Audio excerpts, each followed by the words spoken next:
Sa patuloy na pagdaloy ng ating buhay,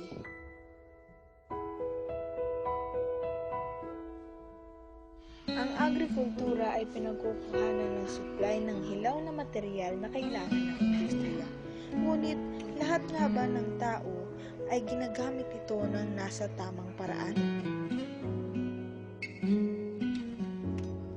Para lang yang kalalakihang ito, inaabuso ang ating kagubatan nang hindi iniisip ang ating kinabukasan.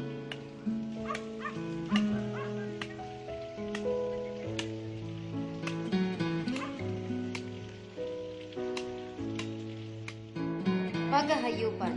Ang paghahayupan naman ay binubuo ng pag-aalaga ng kalabaw, baka, kambing, baboy, manok, pato at iba pa. Ang paghahayupan ay nakatutulong sa pag-supply ng ating mga pangangailangan sa karne at iba pang pagkain. Ang paghahayupan ay gawaing pangkabuhayang kinabibilangan ng ating mga tagapag-alaga ng hayop. Mayroon ding mga pribadong korporasyon na nasa ganitong hanap buhay.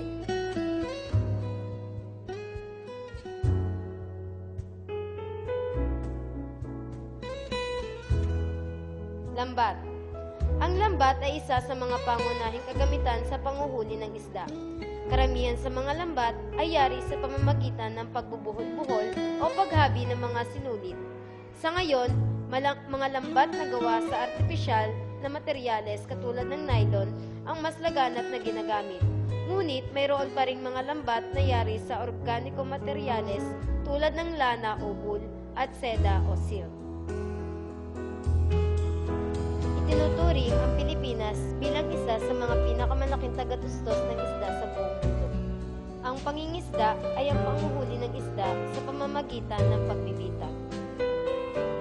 Bilang mamamayan, bata man o matanda, may pananagutan tayo sa isa't isa, lalo na ang pananagutan nating magmalasakit sa sinimulan nating gawain sa pamumuhay. Ang sektor ng agrikultura ang tanging unang nagbigay pangkabuhayan sa atin. Huwag tayong magpadala sa takbo ng sistema ngayon na kung saan talamak ang pagpasok ng teknolohiya. Kahit na tayo nasa ika-21 ng senturidad, tangkilikin pa rin natin ang sektor ng agrikultura. Gayong tayo ang mga kabataan na tinaguriang pag-asa ng bayan.